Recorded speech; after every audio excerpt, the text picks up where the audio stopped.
All right. Hello. Thank you so much for being here today.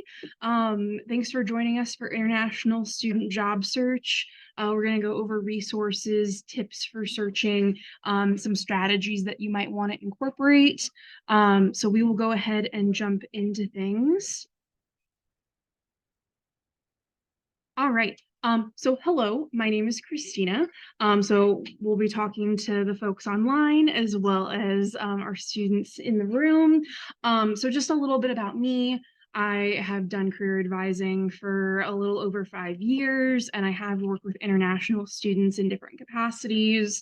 My very first thing was I was like a house mom or like guardian for some high school students. We lived in an apartment complex, and I was on rotation as a house mom for a little while.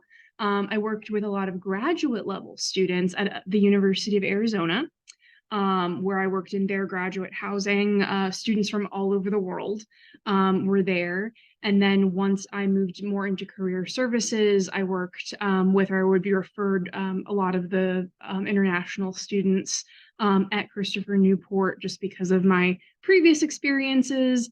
And then before coming to AU, I worked for Ernst & Young, which is EY. It's a professional services firm. If you're in accounting finance, probably familiar with that.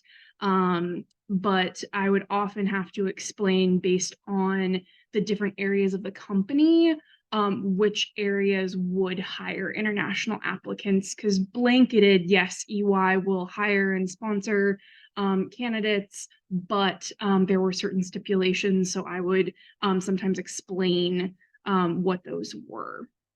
So it is, when we come to doing this presentation, I will do my best to interact with both our in-person folks and those of you online. Since we have both, this is a hybrid presentation. And I will also be thoughtful of how quickly I'm speaking, because I know I tend to get nervous during presentations, and I want to make sure that I am not speaking too quickly. That way I'm easily understood. I hope those of you who are online and then folks in the room, we'll have some interactive-ish parts of the presentation, so that my hope is that you will participate in those and then ask questions. If there are things that come up that you would like more explanation, or if I need to rephrase something, please let me know. But it is helpful for me to understand, who's here today. So as our person in the room, I'd love to know what your class year is and what you're studying. And then for our folks who are online, if you would go ahead and put in the chat, and Emily is going to relay to me, what's your class year and what your major is. So for you who is here in the room, your class year and your major, or I guess if you're a graduate student, and your major. My name is Anna Roy, and this is my first semester graduate student at SIA, and I'm doing international peace and conflict resolution. And I transferred immediately after my undergrad from another US university. So I've been here 6 years. Yeah, okay, fantastic. Great. Wonderful. Where was your undergrad? In Oral Roberts University. It's in Charleston. Oh, okay. Wow. Yeah. Yeah, all the way. Oh, yeah, Tulsa. Yeah. Very different experience. Yes. Very different. So, Very different. And we do have someone online who's a Kogod Master Analytics student. So. Awesome. Well, thanks for being here as well. All right. So that just kind of gives me an idea of if I can point out anything specific. I will. We're overall going to keep things fairly general today overall. All right. So what are we going to go over? So we're first going to talk about the ISSS office. We'll do an overview of our online resources for students and how you can use those as an international applicant. Specifically, some strategies for job or internship searching, depending on where you are. Maybe you're looking at internships more. I don't know. Is your master's program a 1 year or a 2 year? Okay, so maybe are you looking for more of like an internship for, you know, this summer, or are you looking to like start work that you would do full-time and finish your master's? I'm looking at both. If we could get either internship or work, Mhm. that would be great. Okay, all right, just kind of curious. Yeah. Because sometimes internship searching and job searching nuanced differences. So what you need to do for getting ready for the application process, we're going to focus on why it's important to network. And I know that that is something that even the word networking sometimes makes me nervous. So I understand for students, it can sometimes be overwhelming, but we'll try to make it not be. And then we're going to make a plan. We'll have an activity kind of at the end to help you take some notes for your next action steps as you prepare for applying and other things. And then we'll do some final question and answer, but I'm always happy to answer any questions in the moment. So feel free to put those in the chat or raise your hand. All right, and we will pepper in a little true and false just to kind of get us thinking about different things. So we're gonna go ahead and start with true or false. So if you're online, go ahead and you can put your answer in the chat. And if you're here, you can, you know, thumbs up for true, thumbs down for false, whatever. But true or false, you will need to be able to explain what your visa or work authorization status means to potential employers. Is that true or false? Got a thumbs up. No worries, no worries. So we'll go ahead and move forward. That is true, correct? Obviously, yes, you are going to need to be the expert on this, on your visa requirements, work authorization status. Some employers are really, really familiar, especially large ones that do a lot of hiring of international applicants, and other people may find it very intimidating, the whole process. But being able to explain just what it means, what the process is for someone who is open to it, but may not know what that looks like, you can really assure an employer by knowing what your process and needs are. And it's important for you to be an advocate for yourself. So how do you do this? Start by talking to the ISSS office. If you, hopefully you have become really good friends with them in your time here, but please, please, please make sure that you are talking to the advisors there, because they are also the experts on everything visa regulation related. The Career Center, we're here to help you with how to find and search for jobs, exploring opportunities, and you know, how do you talk to employers?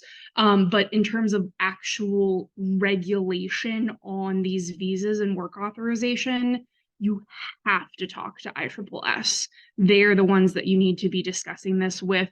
The Career Center, we are not the experts in that. So they will be able to tell you everything about, you know, curricular practical training, occupational practical training. So please make an appointment before you start job searching, just to make sure that you have an understanding of what is expected of you. Is there any sort of paperwork you should be prepared to do ahead of time? And then meeting with an advisor before you start. Please, please, please make sure that you have met with an ISSS advisor prior to starting. Honestly, it would be best if, like, let's say you get an offer for something and you haven't accepted yet. So like you take that offer, you're like, hey, I got offered this, I would like to accept it. Is this going to be all good for my work authorization? Am I okay to accept this? Is this approved? So you'll need to talk to them prior before starting, because we don't want to put your visa status in jeopardy. So this is for any type of employment. And my supervisor really wanted me to make sure that I put this out there as well. Volunteering.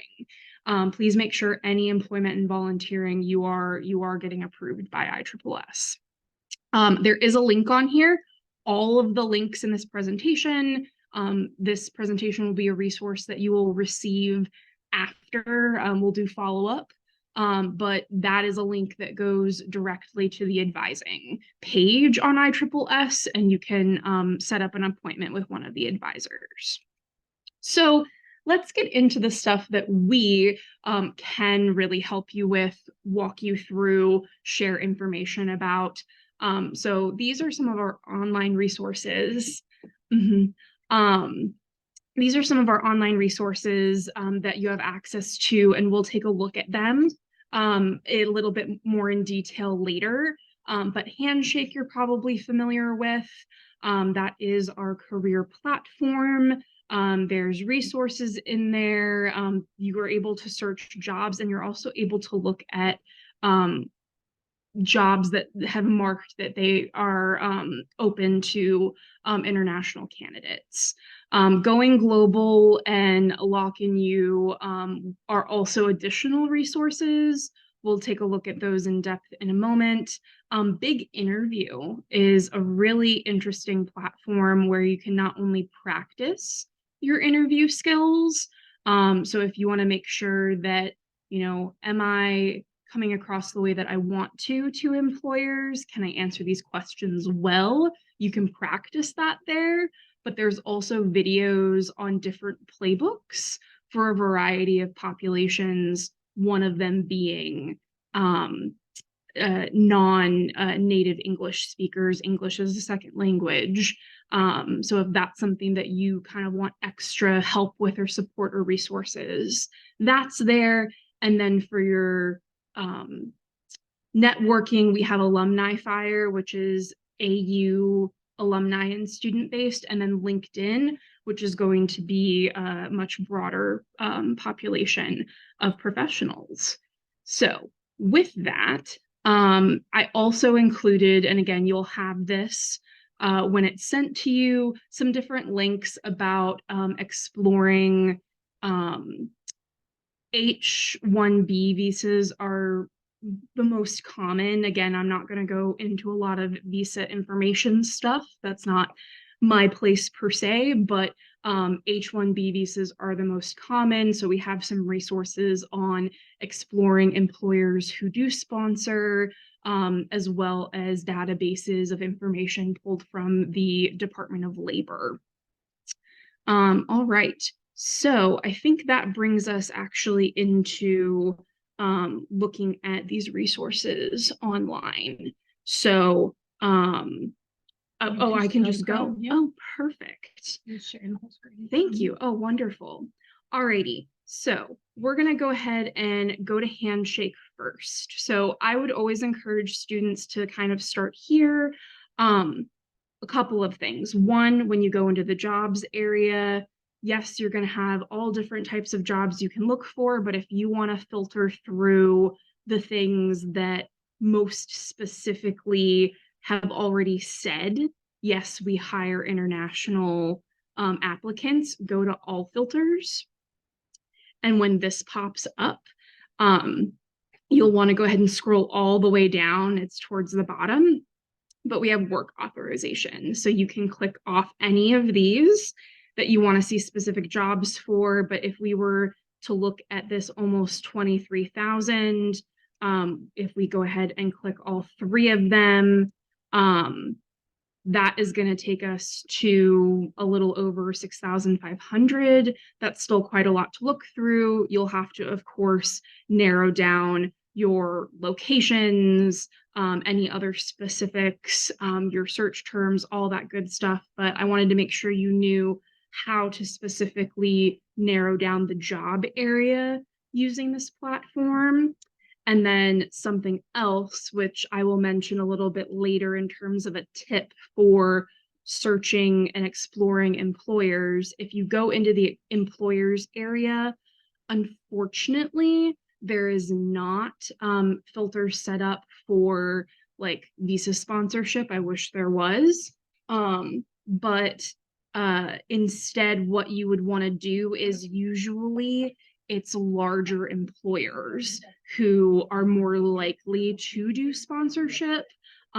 So if you go over here to employer size, and you just start typing in, one, you'll see the entire range of size of the employers. So you would want to go ahead and pick some of the really, really large numbers, and then narrow down by your desired location to see, maybe you want to be in Los Angeles, California, and you want to see who the massive employers are based out of there. You can do that through the employers area. Into going global, while you're in Handshake, under the resources area. So if you're under Career Center, then you'll be able to go to your resources. There's going global.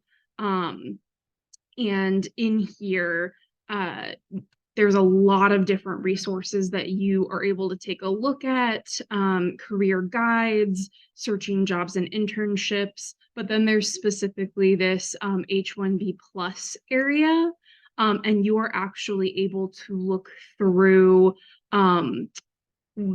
based on, if you want to do specific keywords based on your area of interest, if you know certain companies you really want to look at, or you just want to see who, what are the companies in certain cities that have done visa petitions or done visa applications.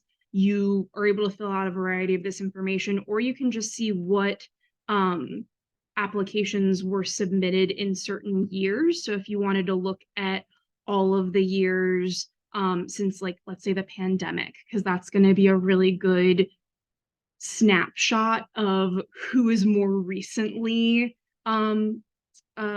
getting visas or getting visas approved. You can do it that way. But this is accessible through your Handshake account, the Going Global. I mentioned earlier the Big Interview platform. So when you make your account for Big Interview, there's directions again in Handshake under resources. If you go to this interviews area and you go to interview curriculum, I believe, yeah, it takes you to the Learning Center. And in the Learning Center, we have these interview playbooks. So if you want some videos, some educational material for different specific things, maybe you feel really introverted or too modest in interviews, there are tips to help you kind of overcome that and speak more matter-of-factly about yourself. Maybe you're doing a big career change, but something that I definitely want to point out for international students is we do have English as a second language is one of the playbooks. So if you want specific assistance, education on kind of approaching interviewing from that point of view, this can be a really good resource for you for that educational purpose. Then we do have, this is more specific for folks who want to work in China or for Chinese companies. It's called Lock In You, and different ways to search in here. A lot of the stuff is directly in Chinese. So I will be honest, I do not know what a lot of this says. If that is of interest to you, though, that is a resource we have.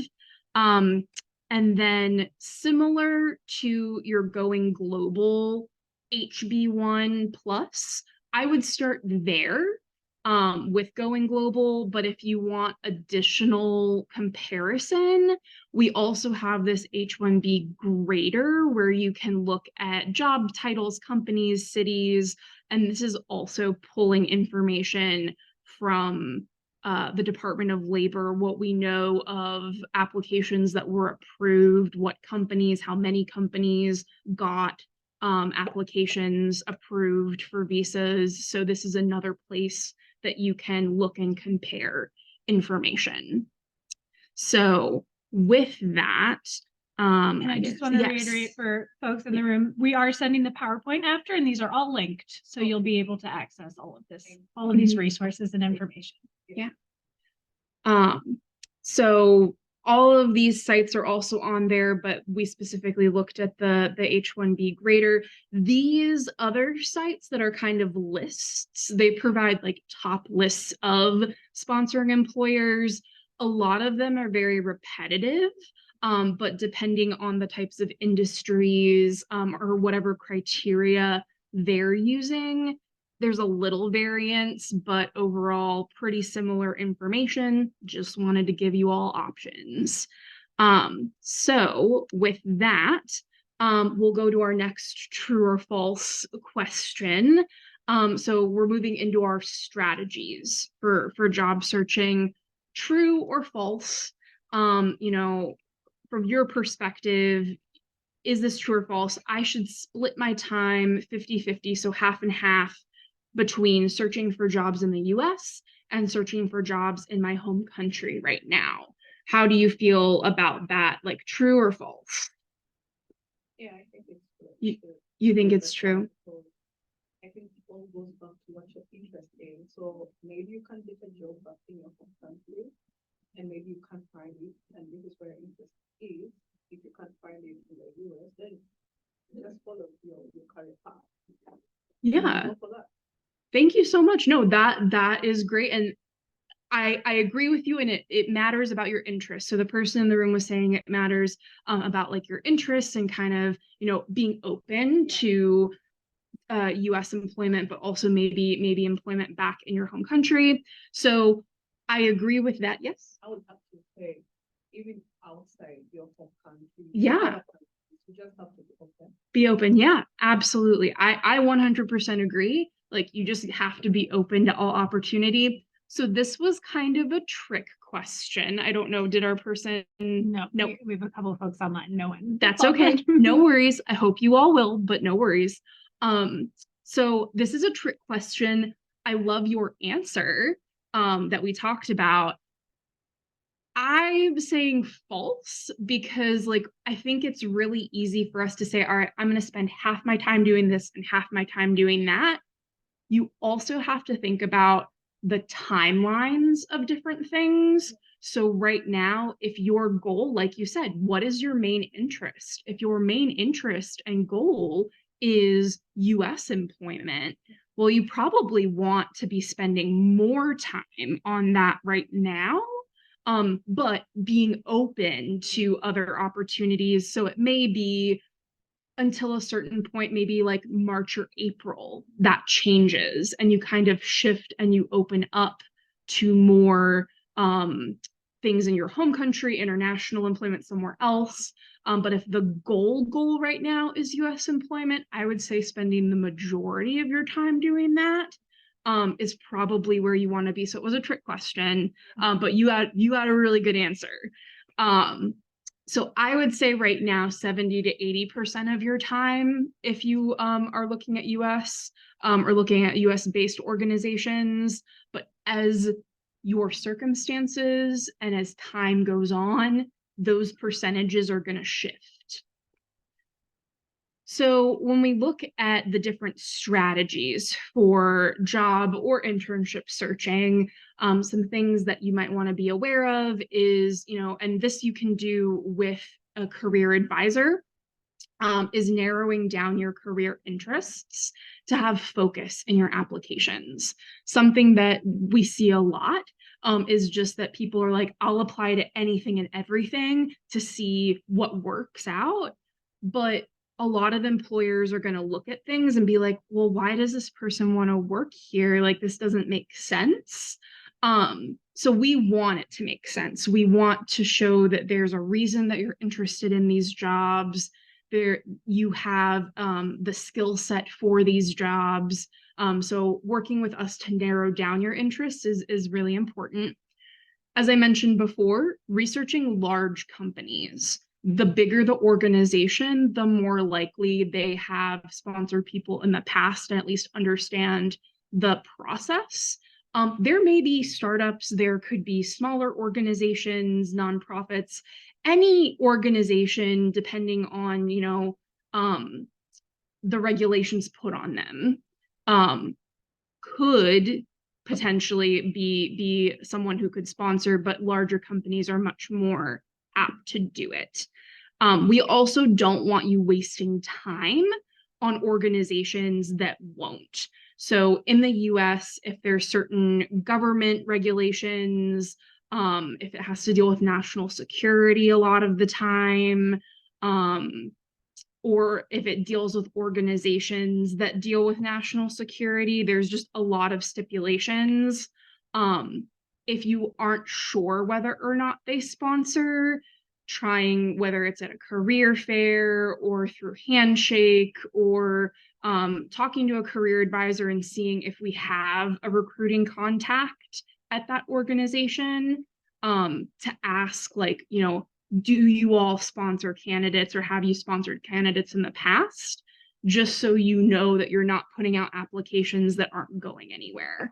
Because we don't want you wasting time on that. When you do find organizations of interest, I would also encourage you looking up their competitors, because you might have organizations that are like your ultimate goal, like that would be the most amazing organization ever to work for in your opinion. Well, who are their competitors? Because that dream organization is probably going to recruit from their competitors at some point. But also you would find yourself open to the same industry, but just a different organization.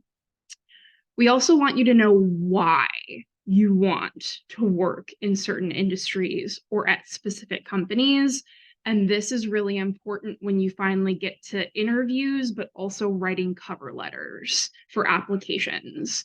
That company, you want to make them feel like, wow, this candidate wrote this specifically for us. So it really makes a candidate stand out to be able to explain why that organization. And then it is really good to also research organizations from either your home country or other countries that you're interested in, that might have offices in the US. If it's a global company, an international company, it may be that, you work in a certain different country first, and then there may be opportunities to find your way back to the US. So you can check embassy websites and look for Chamber of Commerce. Sometimes there's even US Chambers of Commerce information on the embassy websites, or just Chamber of Commerce for that country. And then another resource is the AU Library. So if you go to the AU Library website and look up foreign firms operating in the United States, that is a huge database of a bunch of different organizations that you can also take a look at and continue your research with. So those are some strategies to start with. Oh, I guess I jumped ahead a little bit. I got too excited, Emily. Oh man. So we already looked at these websites, so we're not going to worry about boring you more with that. But researching jobs open to international students, again, remember Handshake is there for you. Going global, I think would be probably the two places you want to start with first. And then your interview prep, definitely using Big Interview. Will you again just show the filter in the Handshake jobs? Yeah, of course. Had some attendees after that. Sure, So yeah. that would be helpful. Yeah, we've had a couple people join, so let me go ahead and go back into Handshake. So when you're in your Handshake account, first thing real quick I want to show is if you go to Career Center and you're looking for these resources and want to access them, like you want to access Going Global, you're going to go to Career Center and then Resources, and then that is going to be right there up at the top for you. The Big Interview information is also here. So that's step one in your Handshake account, know how to get to the resources. And then two, if you're under the jobs and you're like, well, I want to look at jobs specifically that have said they're open to international candidates, you're going to go to all filters, and then you're going to scroll all the way down. It's pretty much towards the end, but work authorization. And you can click off any combination of these that apply to you. So again, knowing your talking to ISSS and understanding your work authorization and all that kind of stuff, but click off any that are applicable to you. You can then check off any other types of filters that you want to. But from there, you would pick any typical filters like location, anything else. There's also, and I don't think I mentioned this before, but if I go ahead and clear this, just so we're starting with a clean slate, there's also the American collections here. Now, these are very, very fine-tuned and pinpointed collections that the Career Center has specifically filtered down. And there is one that we know for a fact past international students have been hired at these organizations. You can click on that. And again, that is a very tiny number. I don't want 77 to scare you. That is just, we know that these organizations have from our past student experience. So that is something. And that includes, we work with the COGOT Office of Career Engagement. So that's how these lists have been filtered. So it's not just specific to the main Career Center. So yeah, all right. Any questions that have come through or anything? Nope. All right. So now we will go ahead and talk about getting prepared for the application process itself. So resumes, you probably have a resume prepared. I would really encourage whatever Career Center you use, whether that's COGOT or going to SIS, or if you utilize the AUCC, the main Career Center, getting your resume reviewed on a regular basis is really important. This is just something good to know, is that resume standards can vary across countries and cultures. I want to go over things that are pretty standard for American resumes that I typically see that are different for folks from other countries. So typically, American resumes do not contain candidate photos, descriptions of the companies. I often see people from other countries describe in long detail what the company was or is. We don't need that. So just something to be aware of. We also sometimes will see lists of hobbies or interests. That is very common on some international resumes. I often see that from European countries. But it's not typical of American resumes. What we want to see on American resumes is your specific contributions to an organization or how you collaborated with other people. So if there's any concern of, am I showcasing my achievements the best way possible, please come and talk with us. There is a link to one of our samples on the AUCC website. And then for cover letters, something that would be very good as an international applicant, because they're going to ask most likely in an online application about your work authorization. It would be good in a cover letter to explain why your experience as an international student would make you an asset to this organization. This makes you stand out from other applicants. What do you bring to the table that maybe our domestic applicants don't have? So making sure that you are highlighting that. And then applications themselves. I know sometimes it feels like more is better, but really only add the items that they ask for. So sometimes they might ask for transcripts, writing samples, letters of recommendation. If they ask for that, definitely provide it. But if they just want a resume, or they just want a resume and cover letter, don't try to add additional pieces and information just because the system might not know what to do with that. that you are inputting this information into. And I know I see this from students, whether they're international or domestic American students. There's confusion over what is a reference and what is a recommendation. So a reference is like the contact information of someone that you're going to give during a job application process, and that employer can contact the person and they will talk about you and why you're a good fit. A recommendation or recommendation letter is actually a letter someone needs to write on your behalf. So I see that confusion across the board. So just making sure that you know what the difference is when they're asking for that is important. All right. So a true or false question for getting prepared for the application process. True or false? I should adjust my cover letters for each company I apply to. True or false? How are you feeling?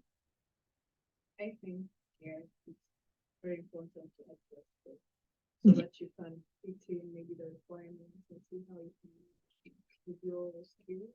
Yeah. And experience. Absolutely. Thank you so much. Yes. Our folks in the room shared, making sure that your skills match, what is being asked for, describing your skills. So yeah, absolutely. So this wasn't a trick this time. This is true. Absolutely. You are correct.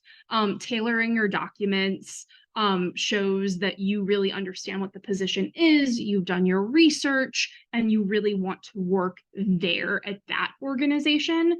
Again, we want to make the employer feel like, oh my gosh, this person wrote this for us. Like that, you want to make them feel special and seen.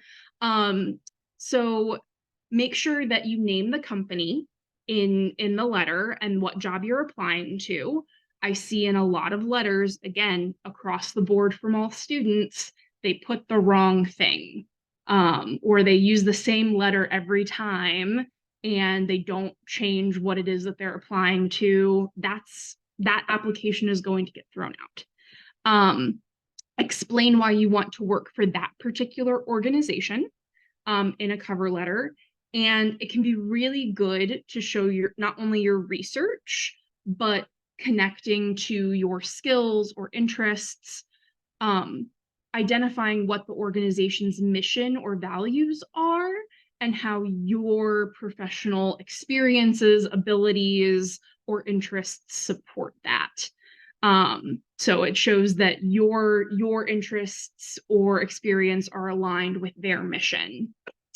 And it can also be good to mention in your letter, perhaps, some sort of specific information from the job description, again, to show that you read the job description, or mentioning a recent news happening that you saw, like, oh, you all won this award recently, or I saw that the company is expanding in X, Y, and Z ways. I'm really interested in being part of this growth. So again, showing that specific interest is really important. So that brings us to networking.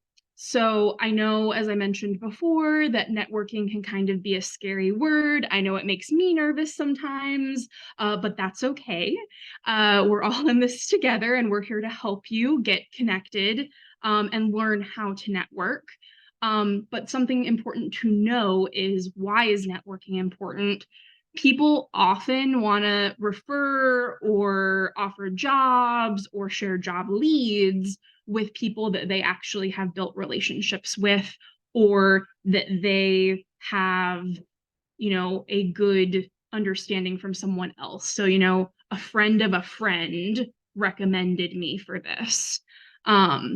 So networking, I want to make sure, is something that's very clear. Networking is not just asking for a job. That's not what it is. It is relationship building. And the goal is to learn about your industry and field, And you never know, someday you may be a resource for this person. So all of these relationships evolve. But the big thing is start with who you know. Who is in your immediate circle of friends, family, faculty. I think that's something really important, especially for our graduate students, which I know many of you are, is that you are in these advanced learning programs with faculty who are renowned in their field. And in many cases, either still work in the field or consult for it, or in some cases, just still have their own connections. So making sure that you are asking faculty for advice or to learn about their previous career that they had before they taught. Those can be really good conversations to have. And even potentially asking them after having a conversation with a faculty member, is there anyone you could suggest that I talk with? That can be a way to continue to grow your network. So be inquisitive, ask thoughtful questions, conduct what we call informational interviews. So this is just learning about someone's job or industry so you can make informed decisions about where you want to take your career someday. So it's more just learning information, but a lot of times these informational interviews, that is the start of building a relationship.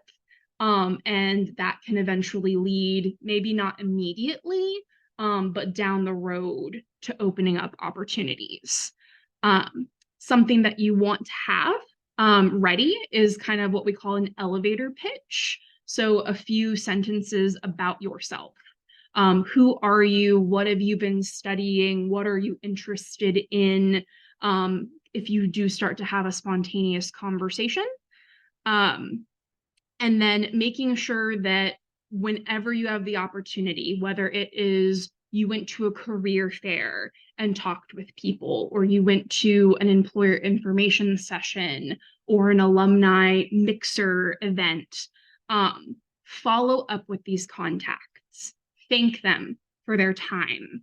And something you can do to continue a relationship is I like to do like I thought about you. I hope you're doing well, little messages. So when something comes up, you learn a new concept in class, or maybe you're doing an internship and something came up that reminded you of a person you had a good conversation with. Reach out to them, send them a quick 2-3 sentence message saying, I thought of you today. This happened. Hope you're doing well. That way, it's not constantly asking for opportunities or jobs or information. Again, you can ask people these things, but it's also good to give just these relationship moments of, hey, I thought about you. I hope you're doing well. And then we do have resources like Alumni Fire, as I mentioned before, and LinkedIn. If you're curious about how to use those for networking, I would encourage you to make an appointment with a career advisor, and they can go over in detail how to utilize these resources. We kind of went through some of these as I was going through the bullet points on the previous slide, but make sure that you are taking advantage of the events here, whether it's a speaker or a career fair, industry events, networking receptions. Really check your Handshake account. It's not just a place to look for jobs. Utilizing the event area, especially at the beginning of the semester, and then periodically each month, is going to be really helpful to stay up to date on what are opportunities. If you have not joined professional associations in your field of interest, that is going to be a huge thing to help you learn about not only your field, but that is a place where people may post jobs, but also just the networking aspect of a professional organization or association can be really valuable. Make sure you're on program or school listservs. I know you get a lot of emails. But making sure that you know what's happening in your school or department is really important. Building your LinkedIn. Again, a career advisor can help you with that if you're not sure where to start. We already talked about building relationships with faculty. This is a piece that I think tends to inhibit or challenge people with the networking process, is keeping track of all of the people that you might talk with or want to talk with. So having something to track these interactions. Who have you talked to? When was the last time you reached out? What did you reach out about? Can just kind of keep you on track. And then, as I mentioned before, ask for suggestions of additional people. Oh, thank you so much. We had such a great conversation. I learned so much. You know, is there anyone that you know that specifically works with insert special topic that you discussed that you think I can reach out to? Like, that is, again, how you continue to build your network.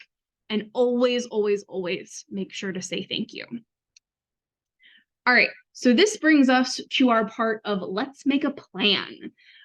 So in our chat online, Emily is going to go ahead and put this link in for the forms. And then if you would like to take your phone out, I'll move this because I know that is in the way now. But the QR code works. And then I'll bring up in a moment the actual form so we can kind of walk through that together.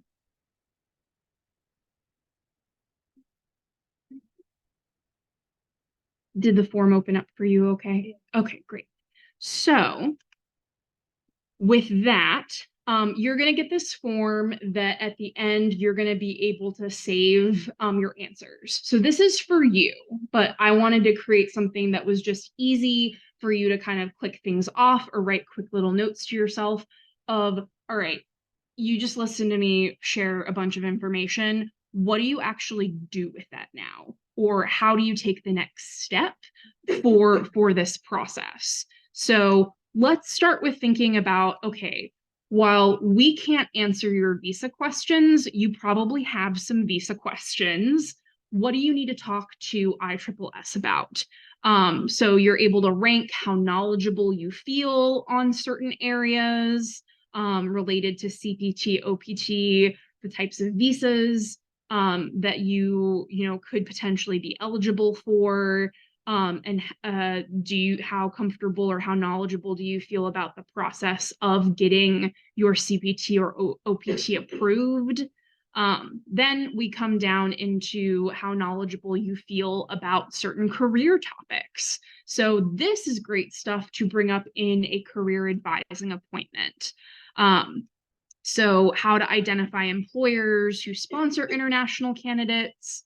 How knowledgeable do you feel about networking with employers or alumni, navigating the AU resources online, and doing a elevator pitch? How comfortable do you, or how knowledgeable do you feel about that? So you're able to rank that. We have different resources. So this is good for you to be able to check off, all right, what are the things I want to use on a more regular basis? This again is for notes for you to refer to later. Right now, what is the percentage of time in the next 4-ish months that you want to dedicate to US-based job searching? Just so you can kind of keep your time tracked. That way, all right, if you've spent 70% of your time already working on US-based employment, maybe now you want to shift gears a little bit for other countries. You can track, or you can make note of at least what are some of the cities in the US that you would want to work in. Then when you actually go to use the job sites, you can remember these for your location filters. You can also put down some cities that you would be interested in outside of the US. Then strategies that you want to make sure to incorporate for your job searching. So clicking off any of the things that you want to make sure in the next couple of months you do or take advantage of. And then things that maybe you need to do. So this one's a good reminder for you of what do I need to do? Oh yeah, I should go get that resume looked at again. Or, oh, I need to figure out who my references are going to be. So making sure that you have that in order. And then these last two are just about trying to brainstorm some folks that you want to start with. In terms of your networking, who are some professors that you want to make sure to set meetings with and talk to. Maybe it's going to their office hours or requesting an individual meeting with them.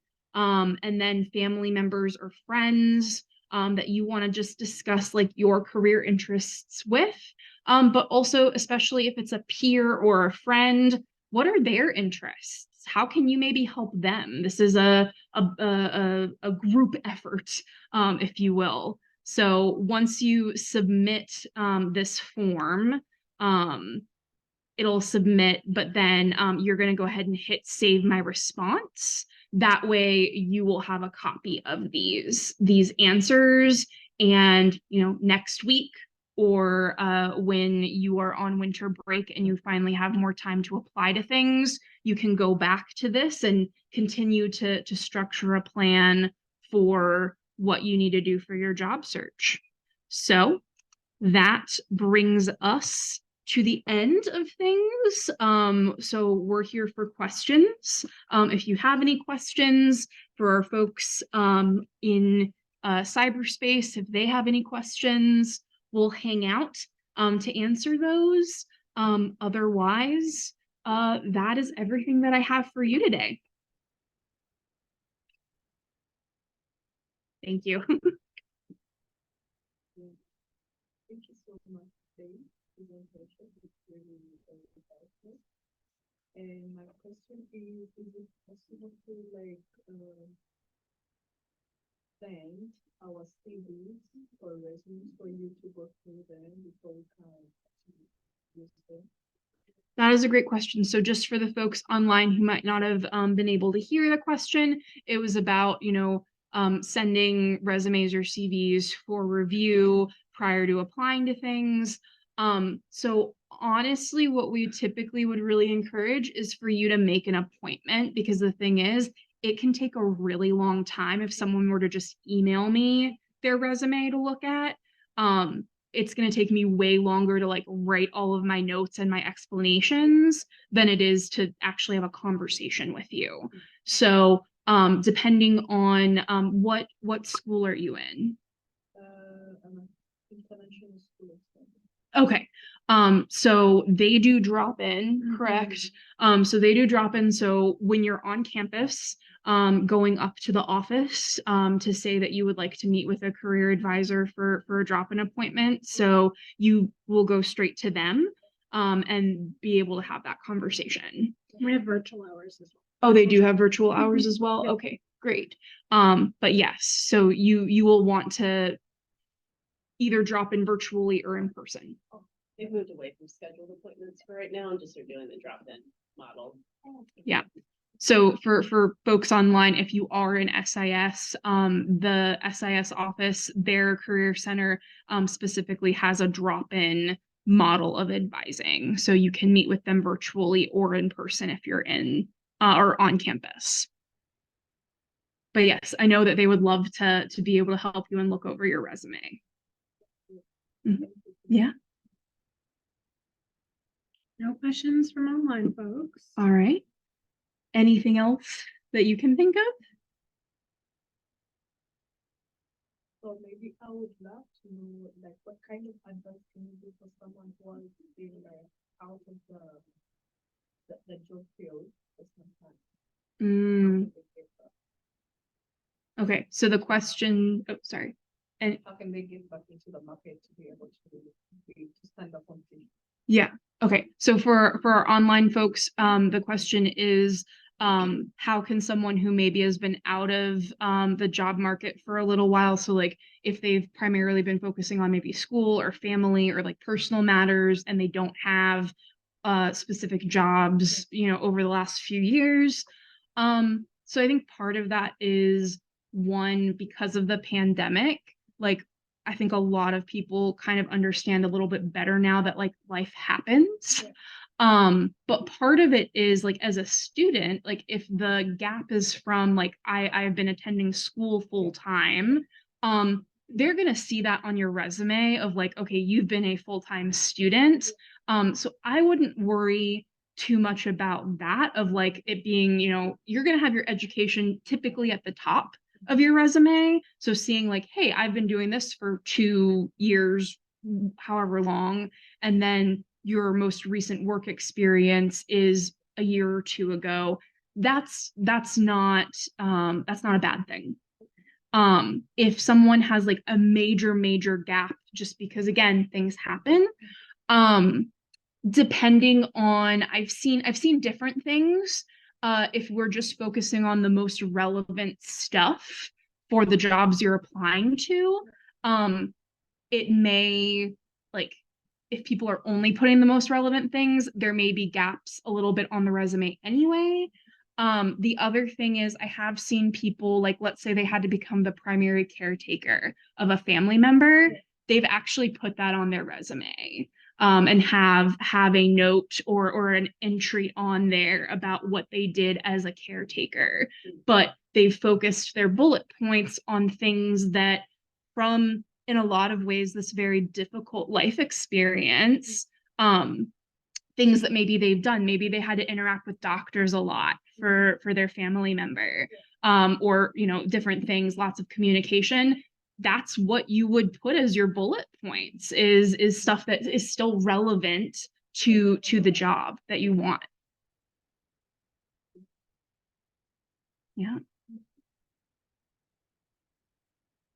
Any other advice for that? Also, supervisor. No, and it's the, no, I think that's great. I would agree with that. Is that something you're experiencing? Not really so much, but I have some doubt. Mhm. And I don't know, maybe would affect me. Mhm. How much time? So maybe like 3 years. Okay. So now if I add the 2 years that I'm gonna spend here, then that would be like 5. Okay. Mhm. So that's why I'm so interested in taking up internships so that I can at Mm. least, Have something more recent. yeah. Mhm. Were you involved? The other thing I would add is like, if there are any other, sometimes during gaps in employment, people may do like volunteer work or have, or like maybe do some kind of like online, maybe like a micro certification or something like that. I don't know if you have anything like that that can stand in as indicating like some kind of professional growth or community building, or I don't know if that's applicable to you, but that can be also Yeah. something that people might sometimes will tack on to show. Yeah, I would also say that, so we're talking about additional things people can put on their resume during kind of these gaps, because again, education of the last 2 years, are there particular projects or papers from your classes Mhm. that you really want to highlight? Because obviously you're getting this advanced degree. So what are the things that you've been working on as a graduate student that you want to highlight for an employer? So that is stuff that you can put on there as well. Yeah.